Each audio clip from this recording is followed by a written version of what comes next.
Here you have the different type of natural vegetation under this evergreen forest. And the evergreen forest is found in the area of heavy rainfall and it requires 200 centimeter rain.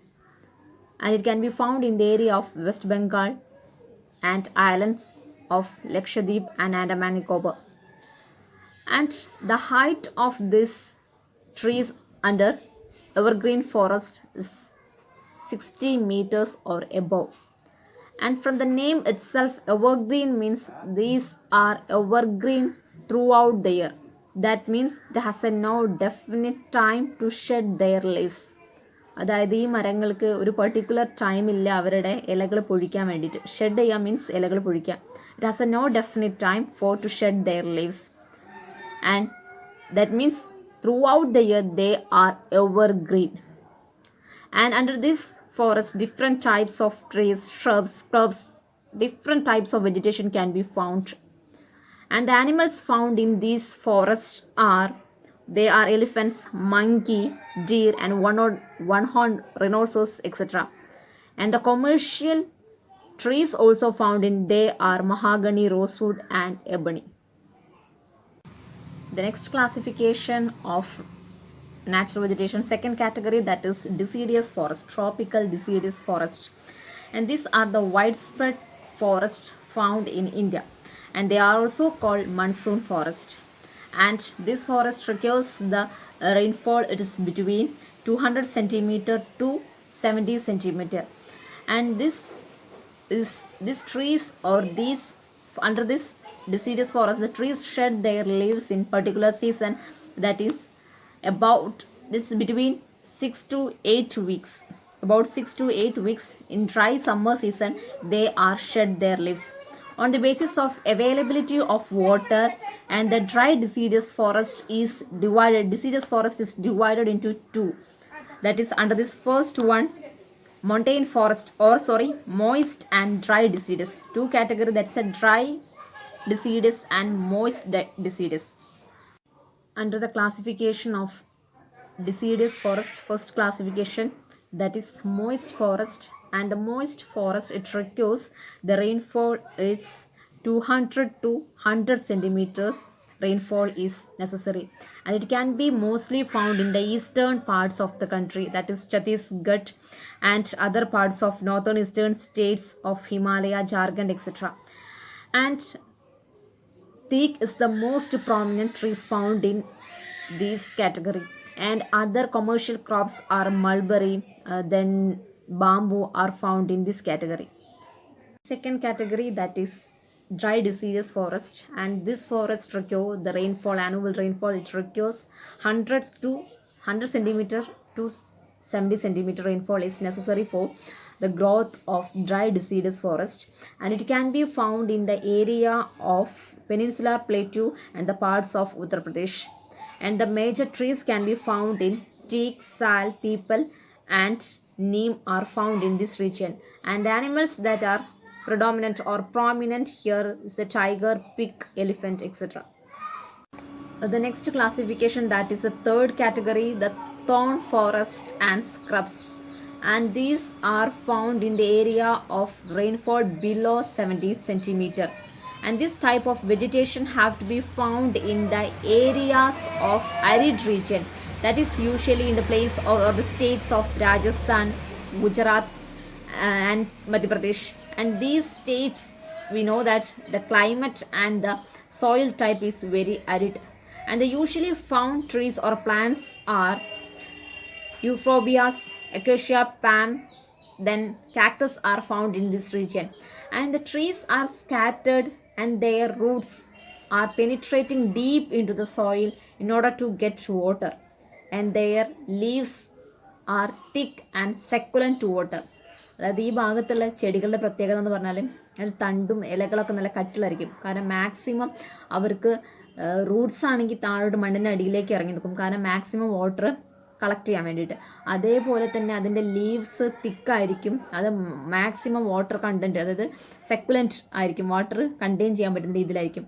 അതേപോലെ തന്നെ അതിൻ്റെ ഇല തിക്കാവാനുള്ള കാരണം evaporation maximum കുറയണം, അതായത് maximum water content ആ ചെടിക്ക് available ആവണം. ആ രീതിയിലുള്ള ചെടികളാണ് usually found in the areas of this arid region.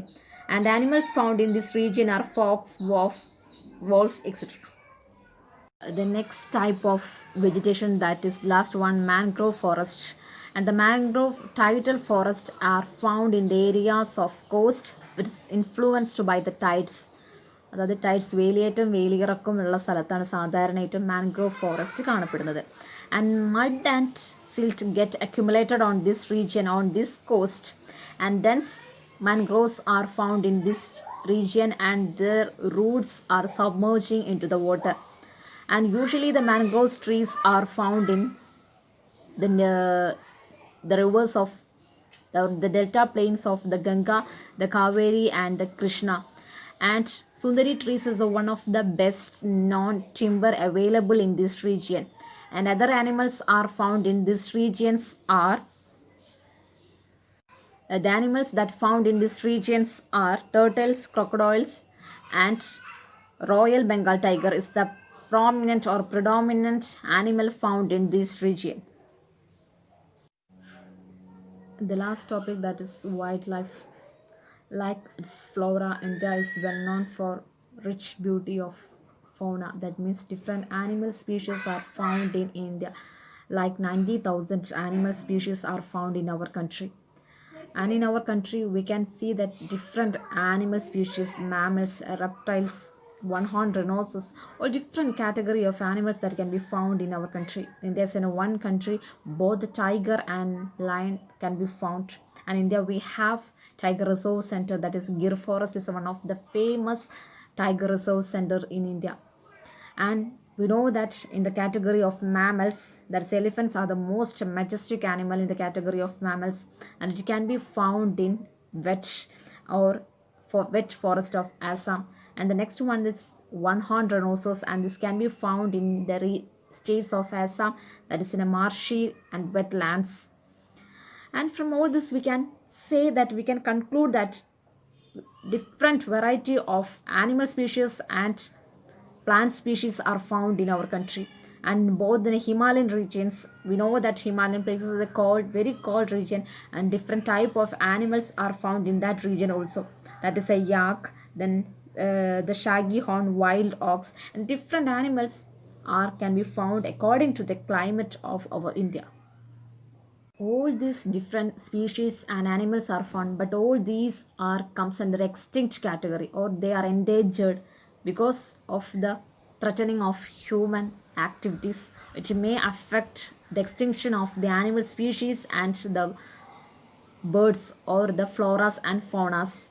And in order to protect these animal species and floras and faunas, the government have to take different steps. Under this first one to protect flora and fauna, the country has to take, or the government has to take following steps under this first one, that is 14 bioreserve center established in our country to protect flora and fauna. This is a very important topic, students. It's have maybe one word questions. Under this, the famous one, 14 out of 4 are here. That is first one is a Sundarbans in West Bengal, and Nanda Devi in Uttarakhand, and the Gulf of Mannar in Tamil Nadu, and the Nilagiri, Kerala, Karnataka and Tamil Nadu state. These are the important bioreserve centers. Out of 14, so 4 bioreserve centers in India. And the second point, to protect flora and fauna, financial assistance is given by our government, or central government and state government. That is, financial and technical assistance is provided by botanical gardens by the government since 1992. Financial assistance or technical assistance given to botanical gardens from the year to 1992. The third steps put forward by the government, that is Project Tiger, Project Rhino, and Great Indian Bustard, and many other eco development program had introduced by our government. And the last one, 89 national parks and 490 wildlife sanctuaries and zoological gardens in order to protect or take up the natural heritage of our country. These are the major points comes to this chapter. So let me finish our chapter. That means here we have to complete the entire chapter in our geography.